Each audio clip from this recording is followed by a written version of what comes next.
general physical examination. And we'll first talk about the prerequisites. And he will talk about general assessment and then head-to-toe examination. Okay. So prerequisites, first we need the instruments. Instruments now we have here a tongue depressor, a torchlight, and measuring tape. Right. So these are all the things that we need for general physical examination. And after completing all the prerequisites, including the consent, then we'll move on to the general assessment. Okay, so under general assessment, first we'll talk about the appearance. Okay, so we'll just make a gross judgment, overall judgment, whether the patient is ill-looking or the patient looks fine. So this patient, our patient looks fine, he looks fit and fine, so he is well-looking. And next we'll move on to the build.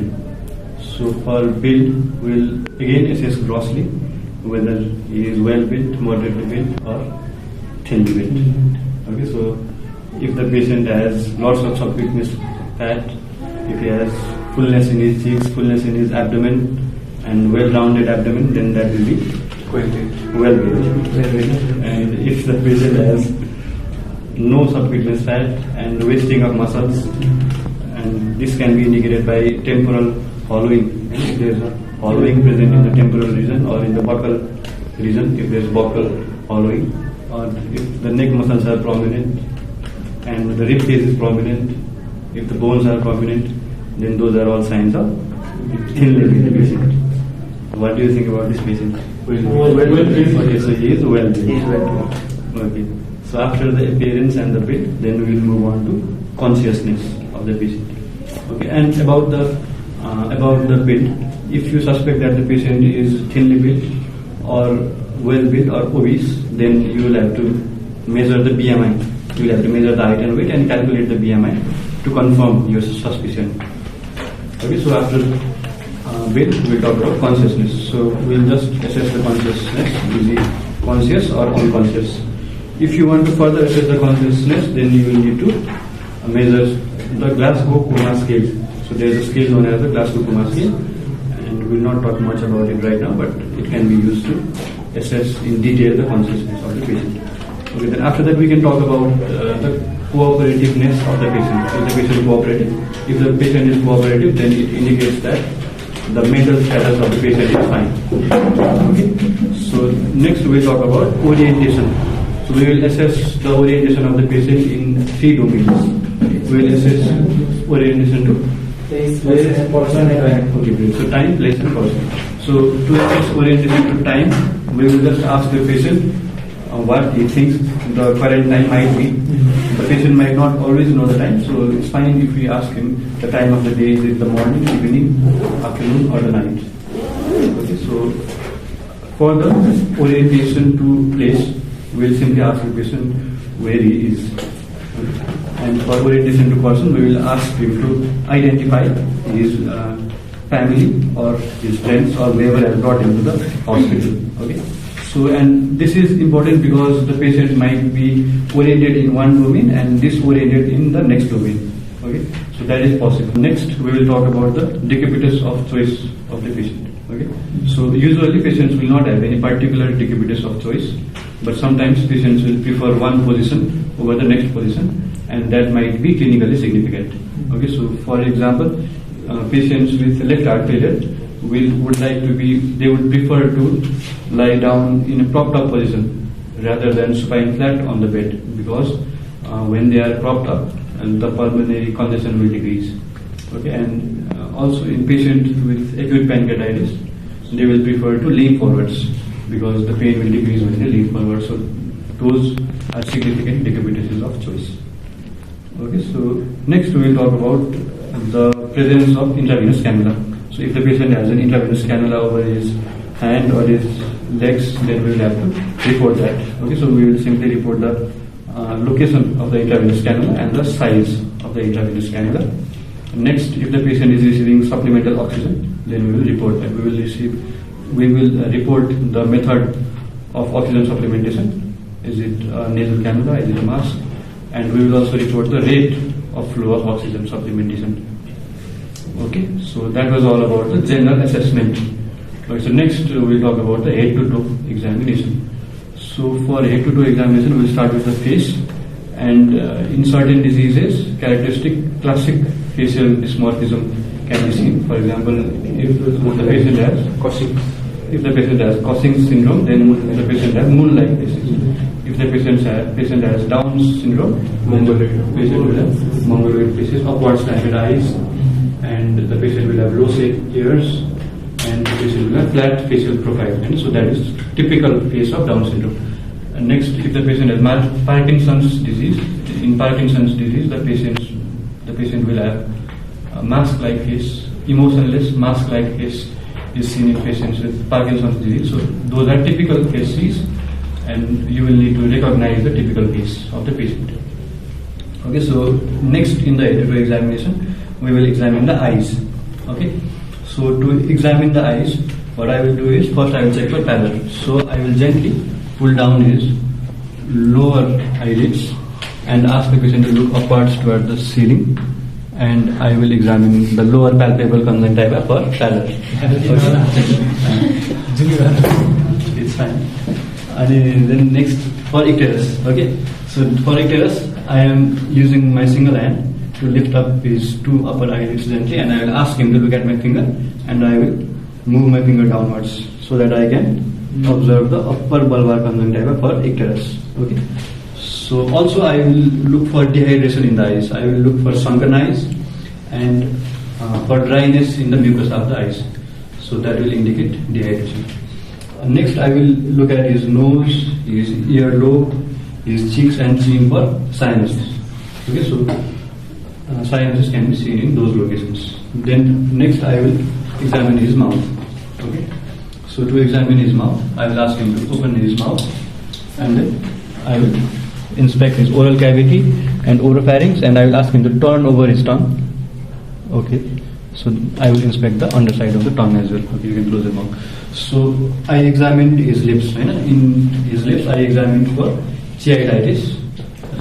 Cyanosis can be present in vitamin deficiencies. I also examined for parched lips. So if the patient is dehydrated, the patient will have parched lips. And I examined for angular stomatitis, which is present in vitamin deficiencies. And then I examined his lips also for cyanosis. If cyanosis is present, it can be seen in the lips. Next, on the tongue, on the dorsum of the tongue, I examined for pallor. On the undersurface of the tongue, I examined for icterus. Okay, and over the tip of the tongue, I examined for cyanosis. And okay, so I can also examine the tongue for the presence of glossitis. Okay, so in vitamin deficiencies, glossitis can be present, and if glossitis is present, the tongue will be smooth. Okay. So I also can examine the tongue for dehydration. If the patient is dehydrated, the tongue will be dry. Okay, so next I also examine the mucosa of the oral cavity, the buccal mucosa and the soft palate for any discoloration due to pallor, icterus, cyanosis.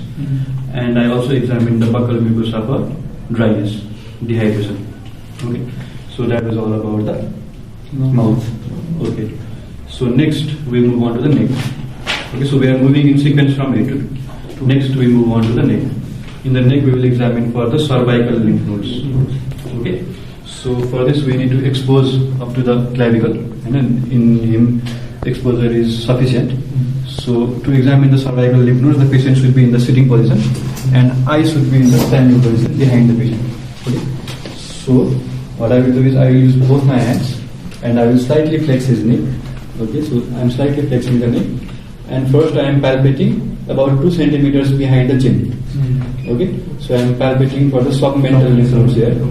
Okay, so then I am moving slightly laterally and I am examining for submandibular lymph nodes. Okay, throughout this examination, his neck is slightly flexed to relax the muscles so that the lymph nodes can be palpated. Okay, so after submandibular, I will move behind the angle of the jaw and I am palpating for jugulo-digastric or tonsillar nodes. Okay, and then I will examine the pre-auricular lymph nodes just in front of the ear, then the post-auricular lymph nodes behind the ear, and then occipital lymph nodes, and I will examine for occipital lymph nodes over the occipital bone, over the external occipital protuberance. So there is a protuberance here, and we will just examine around the external occipital protuberance. If you could come to this side, I will show it. Here is the external occipital protuberance, and I will examine with my thumbs around the external occipital protuberance. Okay. So, okay. Next, I will examine for the anterior cervical chain of lymph nodes. Okay. So I am palpating for the anterior cervical lymph nodes over the sternocleidomastoid muscle and just anterior to the sternocleidomastoid muscle. Okay. So I will flex his neck slightly to one side, and I will examine on the same side just over the sternocleidomastoid muscles and anterior to the sternocleidomastoid muscles. So this is the anterior group of cervical lymph nodes. Okay, so next, for the posterior group of cervical lymph nodes, I will examine posterior to the sternocleidomastoid muscle, which will come this side. So this is posterior to the sternocleidomastoid muscle and anterior to the trapezius muscle. Okay, so that is the location of the posterior group of cervical lymph nodes. Okay, so and throughout this whole examination, I am flexing the neck towards the side where I am examining. Okay, so this is how I will do it, and I will repeat the same on the next side. Okay, so I will examine for anterior group, anterior and over the sternocleidomastoid, and posterior group behind the sternocleidomastoid. Okay, so finally I will have to examine for the supraclavicular nodes, and for this I will palpate behind the clavicle and just lateral to the sternocleidomastoid muscle, just lateral to the insertion of sternocleidomastoid into the clavicle. Okay, so I will ask him to shrug his shoulders. Okay, and then I will palpate deep down into the clavicle, just lateral to the insertion of the sternocleidomastoid and behind the clavicle. Okay, and I will again do this on the opposite side. So if I palpate the lymph node, I will describe the number. How many lymph nodes did I palpate? If it is 1, then I will report it as 1 lymph node was palpated. If it is more than 1, then I will also describe whether the lymph node was matted or the lymph nodes were discrete. So matted lymph nodes means that all the lymph nodes are interconnected, attached to each other, or the lymph nodes can be discrete. So the lymph nodes can be separate from one another or discrete. So after the number, I will talk about the size of the lymph nodes. So I will measure the size approximately in centimeters. I can use measuring tape to measure the size, and then after that I will report the location of the lymph nodes, where did I palpate the lymph nodes, and for the size I will measure the approximate length and breadth of the lymph nodes. Okay, so for example I can report as 1 times 2 centimeters was the size of the lymph node, and after number, size, location, then I will talk about the nature of the lymph node. Was it tender or was it non-tender? Okay, was there any overlying local rise of temperature over the lymph node? Okay, so then I will also have to describe the surface of the lymph node, because I palpated it, so I will report the surface. Was it smooth or was it irregular? Then I will report the consistency. Was the lymph node soft? Was it firm? Was it rubbery? Was it hard? So rubbery lymph node is classically associated with Hutchinson lymphoma, and hard lymph node, hard consistency of the lymph node is associated with malignancies. Okay, so then I will also talk about the border of the lymph node. Is the border well defined or is it ill defined? Ill defined border is present usually in carcinomas. Okay, so then I will also talk about the mobility of the lymph node. If the lymph node is palpable, then can it be moved? Is it mobile in 1 dimension, 2 dimensions, or 3 dimensions? Okay, so I will have to report that. Then I will also have to report the attachment of the lymph nodes. Is it attached to the overlying skin? Is it attached to the underlying soft tissue? Okay. Then I will also have to report the changes in the overlying skin. Are there any discolorations? Are there any ulcerations in the overlying skin? So I will have to report those findings. Okay, so those are all the things that I will have to report if I palpate the lymph node. Okay, so next we will move on to the upper limb. Okay, so we are done with the head and the neck. So for the upper limb, first we will palpate the axillary lymph nodes. Okay, so you will have to take off this. So I will ask him slightly, turn this side, okay. So there are 5 groups of axillary lymph nodes. So 5 groups are central, apical, anterior, posterior, and lateral. So there are 5 groups of axillary lymph nodes. So we will start with the central group of axillary lymph nodes. So both of us will be sitting, the patient will be facing me, and then I will ask his right ask him to put his right hand over my left shoulder and arms. Okay, so this is for support. Okay, so and then I will place my right hand over his shoulder. Okay, so to support the shoulder. Then with my left hand I will palpate against his chest wall. Okay, so I am palpating against the chest wall for central group of axillary lymph nodes. Okay, so his hand is supported by my shoulder. I asked him to place his hand over my shoulder. I supported his shoulder with my right hand, and with my left hand I am palpating against the chest wall, against the rib cage. Okay, so this is the central group of axillary lymph nodes. Then for the apical group, I will push with my left hand deep into the apex of the axilla. Okay, so then I will palpate for apical group of axillary lymph nodes. Okay, so next for anterior group of axillary lymph node or pectoral group.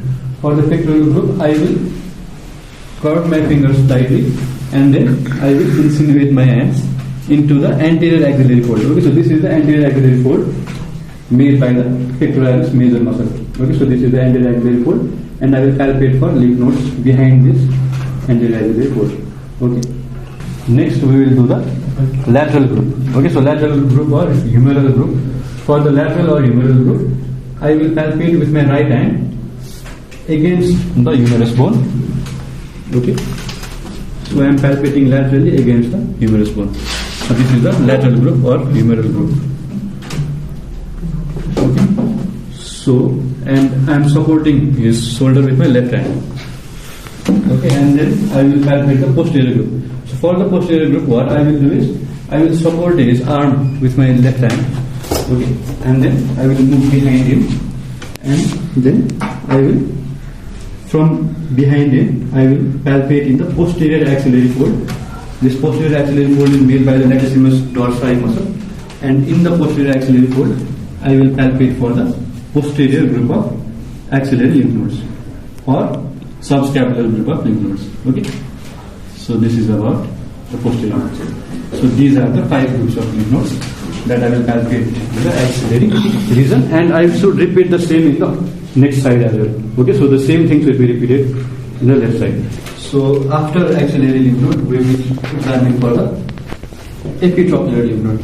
So for the epitrochlear lymph node, what I will do is I will support his forearm with my left hand. Right? So I am supporting his forearm with my left hand, and then with my right hand I am supporting his elbow joint, and I am palpating 3 centimeters above the medial epicondyle. Okay, so 3 centimeters above the medial epicondyle, I am palpating with my thumb for the epitrochlear lymph nodes. Okay, so I will repeat this again on the opposite side.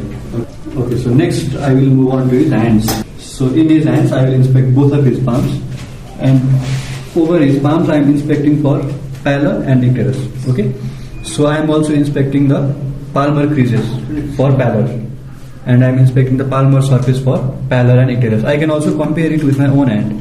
Okay, so to assess for pallor, I can compare it with my own hand and look for paleness. Okay, and over his fingertips, I am going to inspect for cyanosis.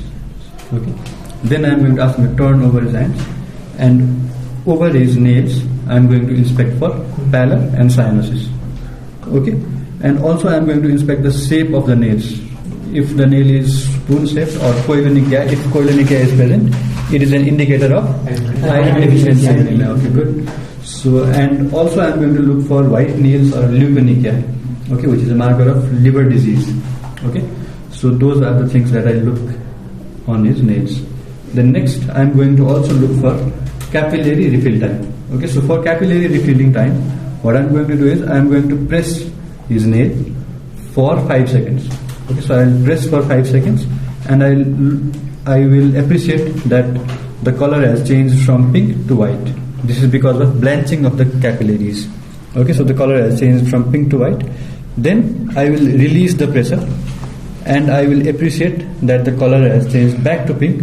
So this is because of refilling of the capillaries. Okay, so and if it takes less than 2 seconds for the capillaries to refill, it indicates that the peripheral perfusion is good. Okay, so if the capillary refill time is less than 2 seconds, then the patient has a good peripheral perfusion. If it is more than 2 seconds, then the peripheral perfusion is poor. Okay, so that is about the capillary refill time. Okay, next I will look for clubbing over his nail bed. Okay, so first thing that I will look for to assess for clubbing is I will look for the onicodermal angle. Okay, so I will assess this finger tangentially. I will lift up this finger and assess tangentially to appreciate the onicodermal angle. If it is more than 190 degrees, then it is indicative of clubbing. Okay, so this was about the onicodermal angle. Next, we'll talk about the Scamrock swing. Okay, so we will ask him to place his nails of two hands together and then appreciate the window, diamond-shaped window formed by the two nails. Okay, when they are placed together. Okay, so this same process should be repeated for each finger. Next, we'll perform the fluctuation test. So for fluctuation test, what I will do is I will place my thumbs of two hands at the tips of his finger, and then I will place my two middle fingers on either side of his proximal interphalangeal joint. Okay, then with my index finger, I will palpate at the level of the nail bed. I will place my index finger on either side of the nail bed and I will check for fluctuating movement on either side. Okay, so I am pushing with my right index finger and feeling with my left index finger and vice versa.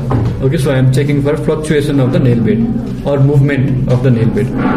Okay, so if present, fluctuation test is also a marker of clubbing. For the interphalangeal depth ratio, what we will do is we will use a measuring tape and measure approximately the anterior posterior distance at the level of the nail bed. Okay, and again at the level of the interphalangeal joint. Okay, so we will measure the anterior posterior depth at the level of nail bed and at the level of interphalangeal joint, and we will calculate the ratio. If this ratio is more than 1, then it is significant for clubbing. So the anterior posterior depth at the level of nail bed, if it is more than the anterior posterior depth at the level of interphalangeal joint, then it is indicative of clubbing. Okay. So it's fine if we just approximate the ratio by inspecting. It's not compulsory to use a measuring tape. Okay, but we should approximate the ratio. Okay, so these are the 4 methods that we use to detect clubbing. Okay, so that much about the upper limb. Okay, so next we move on to the lower limb. Okay, so in the lower limb, what we will do first is we will first talk about the inguinal lymph nodes. Okay, so to examine for the inguinal lymph nodes, the patient should be in the supine position. Okay, so it is not possible. So I will just ask him to stand up, and then I will demonstrate the location where we have it for the you by a prompting for the inguinal lymph node. Okay, so there are 2 groups of inguinal lymph nodes. The first one is the horizontal group of inguinal lymph nodes, and the second one is the vertical group of inguinal lymph nodes. Okay. So the horizontal group of inguinal lymph nodes are located just below the inguinal ligament. Okay. So there is an inguinal ligament running from the anterior superior iliac spine to the pubic tubercle. Okay. So just below this inguinal ligament, we are going to palpate for the horizontal group of inguinal lymph nodes. Okay, and then for the vertical group of inguinal lymph nodes, these are located adjacent to the saphenous vein. Okay, so we will palpate vertically over the femoral triangle. Okay, so that one is for the vertical group of inguinal lymph nodes. Okay, so this all should be done in the supine position. Okay, so I am just demonstrating the side where you need to palpate. Okay. So next we will examine for edema. Okay, so we will examine for edema in the lower limbs. So first we are going to examine for pitting type of edema. So I will ask you to pull up his trousers and then pull down on both his limbs. Okay.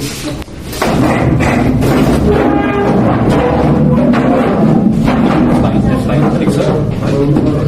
So then next what I will do is I will palpate over the bony prominence.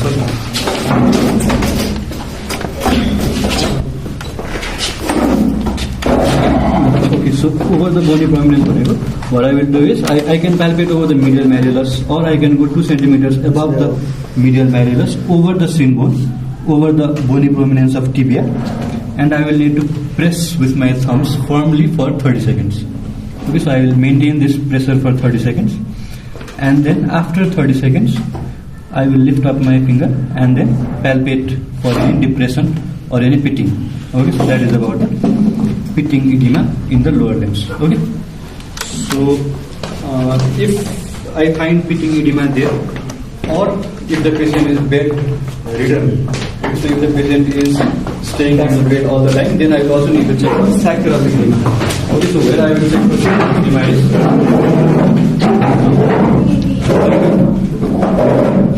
I will check for sacral edema at the base of the spine. Okay, base of the spine against the sacral bone. Okay, so I will have to check. I will have to press for 30 seconds against the sacrum bone, and then again check similarly for any pitting. Okay, so that was about the sacral edema. Okay, so if I do appreciate edema, then I will have to explain the location of the edema, and then also I will also have to explain the laterality. Is it unilateral or is it bilateral? And then I will have to explain the nature. Is it pitting or non-pitting? Is it tender or non-tender? And then I will also have to explain the extent of the edema. Till what point is it extending? Is it up to the mid leg or up to the knee, up to the thigh? So the extent of the edema. And then I will also have to explain about the overlying skin changes. There can be redness, there can be discoloration, ulceration. So all of those things I will have to explain about those. And I will also have to comment on the presence or absence of sacral edema.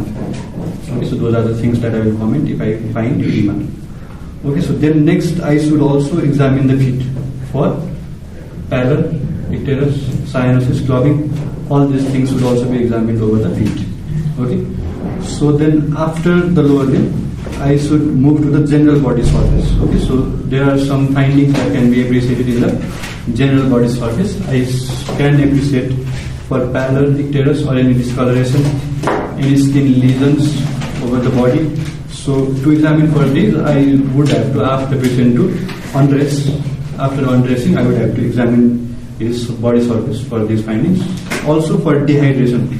Okay, so over the general body surface, I will have to check for skin elasticity or skin turgor to check for dehydration. Okay, how I will do that is with the skin pinch test. Okay, so the skin pinch test should be performed over the chest, over the anterior chest wall. And if I can if you could just unbutton this one. So over the anterior chest wall, I will have to pinch using my thumb and index finger vertically. I will pinch here and then I will release my pinch. Okay, so and I will assess how quickly the skin moves back to its normal position. Okay, so if the skin recoils back immediately, that is normal. Ideally, or in a normal patient, it should recoil back immediately. Okay, so if the skin recoils back slowly but within less than 2 seconds, slowly but less than 2 seconds, then that is indicative of some dehydration. Okay, if it recoils back very slowly, taking more than 2 seconds, then that is indicative of severe dehydration. Okay, so normal one is immediately, slowly but less than 2 seconds, that is some dehydration. Very slowly, more than 2 seconds, is indicative of severe dehydration. Also, we should also check for the vital signs in the general physical examination. Okay, examination of vital signs is also a part of the general physical examination, but we'll talk about that next time.